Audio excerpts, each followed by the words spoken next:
کہ آپ چاہتے ہیں کہ آپ کی زندگی امن و سکون سے بھر جائے، آپ کی روٹی ہوئی خوشیاں دوبارہ لوٹ کر آئیں، تو اس مقصد کے لیے آج ہم آپ کو استغفار کا نہایت مجرب عمل بتائیں گے۔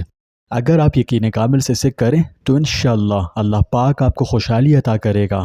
اگر آپ چاہتے ہیں کہ خوشحالی آپ کو عطا ہو تو اس ویڈیو کو آخر تک ضرور دیکھیں، تاکہ عمل کے حوالے سے ہر بات آپ کو ٹھیک سے سمجھ میں آئے اور عمل میں کوئی غلطی نہ ہو۔ اور اگر آپ فیوچر میں ایسی اور بھی ویڈیوز دیکھنا چاہتے ہیں تو اس کے لیے ابھی ہمارے چینل کو سبسکرائب کر کے بیل آئیکن پر کلک کیجیے۔ پیارے دوستوں، ہمارے چینل پر دوبارہ خوش آمدید، جہاں ہم اسلام کی خوبصورت تعلیمات شیئر کرتے ہیں۔ استغفار امت مسلمہ کے لیے ایک عظیم تحفہ ہے۔ اس کے لیے ہم سب کو اللہ کا شکر گزار ہونا چاہیے کہ اس نے ہم پر یہ عظیم احسان کیا۔ دراصل آج ہم گناہوں کے سمندر میں ڈوبے ہوئے ہیں، قدم قدم پر رب کریم کی نافرمانیاں کر رہے ہیں۔ ہماری صبح، ہماری شام، ہماری رات معصیتوں سے آلودہ ہے۔ نفس و شیطان کے چنگل میں پھنس کر ہم اپنے رحیم و مہربان پروردگار کی بغاوت کے مرتکب ہو رہے ہیں۔ دنیا کی محبت نے ہمیں آخرت سے غافل کر رکھا ہے۔ اس فانی عارضی اور ختم ہو جانے والی زندگی کو ہم نے اپنا مقصد بنایا ہوا ہے۔ خوف خدا، فکر آخرت اور بارگاہ الہی میں حاضری کا احساس معدوم ہوتا جا رہا ہے۔ نتیجہ سامنے ہے۔ کثرت ذنوب نے ہم پر آفات و بلیات اور مصائب اولام کے وہ پہاڑ توڑے کہ الامان والحفیظ۔ ایک حدیث مبارکہ میں جناب رسول اللہ صلی اللہ علیہ وسلم نے ارشاد فرمایا، جو کوئی استغفار کو لازم پکڑے، اللہ تعالیٰ اس کے لیے ہر تنگی میں آسانی، ہر غم سے دوری کا سامان پیدا فرمائیں گے اور اسے ایسی جگہ سے رزق نصیب فرمائیں گے جہاں سے اس کا گمان بھی نہ ہوگا۔ ایک دوسری حدیث مبارکہ میں ارشاد فرمایا کہ قیامت کے روز جو شخص اپنے نام اعمال میں استغفار کی کثرت پائے، اس کے لیے خوشخبری ہے۔ پیارے دوستوں، استغفار کا عمل اللہ تعالیٰ کو بے حد محبوب ہے۔ یہ ایسی نعمت ہے جس کے ذریعے انسان کچھ کا کچھ بن سکتا ہے۔ انسان توبہ سے پہلے گناہگار تھا، توبہ کر کے نیک بندوں میں شمار ہونے لگا۔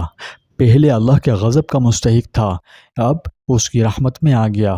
پہلے غم و دکھوں اور پریشانیوں نے گھیر رکھا تھا، اب خوشحال ہو گیا۔ پہلے تنگ دست تھا، اب تنگ دستی دور ہو گئی۔ پہلے دوزخ میں جانے والا تھا، لیکن اب جنت کا دروازہ اس کے لیے کھل گیا۔ پہلے گناہوں سے لت پت تھا، لیکن اب گناہ اسے ایسے جھڑ گئے جیسے وہ گناہ کبھی کیے ہی نہ ہوں۔ یہ بڑی عظیم دولت ہے، اس پر اس کا جتنا بھی شکر ادا کیا جائے کم ہے۔ یہ گناہوں کو دور کرنے، دلوں کو گناہوں کی گندگی سے صاف کرنے اور رحمت الہی کے دروازے کھولنے کی کنجی ہے۔ جی ہاں، استغفار بہت بڑا، بہت مبارک عمل ہے، ہمیں اس کی قدر کرنی چاہیے۔ بلا شبہ اللہ کی نعمتوں میں سے ایک نعمت یہ بھی ہے کہ وہ اپنے بندوں پر بڑا مہربان ہے اور ان کو معاف کرنے والا ہے، اور اللہ سبحانہ و تعالیٰ بندوں کے کمزور حالات و اعمال کو خوب جانتے ہیں۔ اگرچہ وہ اعمال کتنے بھی مقدار میں پہنچ جائیں، اللہ سبحانہ و تعالیٰ نے جس وقت بندوں کو پیدا کیا وہ ان کی طبیعت و مزاج کو اچھی طرح جانتا تھا کہ وہ بہت زیادہ غلطیاں کریں گے اور اس کی عبادت میں حدود سے تجاوز کریں گے۔ پھر ان کے علم کی کمی کو بھی جانتا تھا، اس لیے اپنی رحمت سے بندوں پر رحم کرتے ہوئے استغفار کی نعمت عطا کی ان لوگوں کو جو اللہ کی عبادت اخلاص نیت سے کرتے ہیں، لیکن کبھی کبھی جان بوجھ کر یا اپنی نادانی کی وجہ سے گناہوں کا شکار ہو جاتے ہیں۔ پھر اس کے بعد اپنے رب کی مہربانی و بخشش کو یاد کرتے ہیں اور استغفار کرتے ہیں اور شرمندہ ہو کر اس سے معافی طلب کرتے ہیں، جو ان کے لیے رحمت کا دروازہ کھول دیتا ہے، اور یقیناً وہی بہت زیادہ رحم کرنے والا ہے۔ نبی کریم صلی اللہ علیہ وسلم نے ارشاد فرمایا کہ جب کوئی گناہ سرزد ہو جائے تو استغفار کی کثرت کیا کرو۔ مجھے قسم ہے اس خدا پاک کی کہ جس کے قبضے میں محمد کی جان ہے، استغفار گناہوں کو اس طرح جلا ڈالتا ہے جیسے آگ سوکھی ہوئی لکڑی کو۔ نبی کریم صلی اللہ علیہ وسلم نے یہ بھی فرمایا کہ ہر مرض کی کوئی نہ کوئی دوا ہے، اور گناہوں کی دوا استغفار ہے۔ یہ نبی مصطفیٰ صلی اللہ علیہ وسلم کی سنت ہے کہ آپ دن و رات میں 70 مرتبہ سے زیادہ اللہ تعالیٰ سے استغفار کرتے تھے۔ غور کرو، یہ محمد رسول اللہ صلی اللہ علیہ وسلم کی حالت تھی جبکہ آپ گناہوں سے بالکل پاک و صاف انسان تھے۔ اللہ تعالیٰ نے آپ کے اگلے اور پچھلے سارے گناہوں کو بخش دیا تھا، جب آپ کا یہ حال تھا تو ہم کمزور لوگوں کی کیا حالت ہے کہ ہم آپ کے امتی ہیں، اور آج کے اس پچھلے زمانے کے انتہائی خطا کار اور انتہائی گناہ کرنے والے کمزور مسلمانوں میں سے ہیں، اور اپنی بہت زیادہ مشغولیت کی وجہ سے اللہ تعالیٰ کے ذکر کرنے اور اس کی اطاعت و فرمانبرداری اور اسے تقرب حاصل کرنے، نیز گناہوں کے مرتکب ہو کر اس سے استغفار کرنے میں بہت ہی زیادہ غافل اور سست ہیں۔ اور ان گناہوں کو کرتے وقت ہم کو خوب علم ہوتا ہے، لیکن پھر دوسرے وقت ہم ان گناہوں کو بھول جاتے ہیں، یاد ہی نہیں رہتا۔ یقین کرو اگر آپ استغفار کی عادت بنا لیں تو یہ آپ کی زندگی امن و امان اور سکون سے بھر دے گا، اس کی برکت سے رکاوٹیں بھی دور ہوں گی، اور انشاءاللہ اللہ پاک آپ کی زندگی بدل دے گا، کیونکہ استغفار فوائد و برکات کا ایسا سمندر ہے جس میں غوطے کھاتے جاؤ اور موتی نکالتے ہی جاؤ۔ یہ برکات کا لازوال خزانہ ہے۔ توبہ و استغفار بظاہر ایک چھوٹا سا عمل لگتا ہے، لیکن یہ آپ کی زندگی میں بڑی گہری تبدیلیاں لا سکتا ہے۔ یہ چیلنجز کے خلاف ایک ڈھال کا کام کرتا ہے۔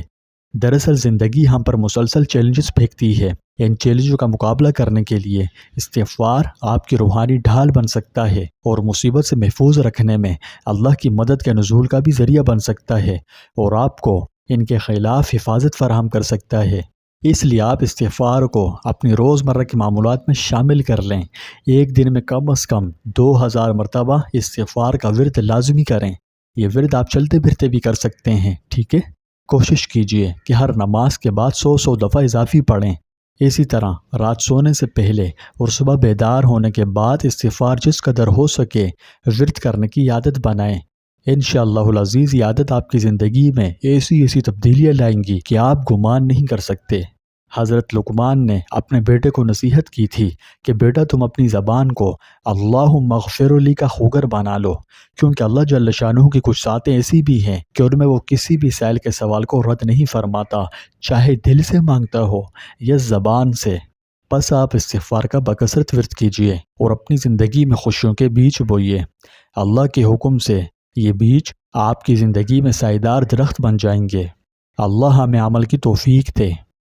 پیارے دوستوں، آپ ثواب کی نیت سے استغفر اللہ پڑھ کر ایک دفعہ کومنٹس میں بھی استغفر اللہ ضرور لکھیں، اور اس ویڈیو کو اپنے پیاروں کے ساتھ لازمی شیئر کریں، ٹھیک ہے؟ اللہ پاک آپ کو اور مجھے ہر غم سے خلاصی دے، ہماری پریشانیوں کو دور کرے، صحت و تندرستی اور عافیت والی زندگی اور ایمان والی موت نصیب فرمائے، فلسطین کے مسلمانوں کی امداد و نصرت فرمائے، ظالموں کے ظلم سے نجات بخشے، اور فلسطین کے قاتلوں کو عبرت کا نشان بنا دے۔ کومنٹس میں ایک دفعہ کم از کم ایک دفعہ آمین ضرور لکھیں۔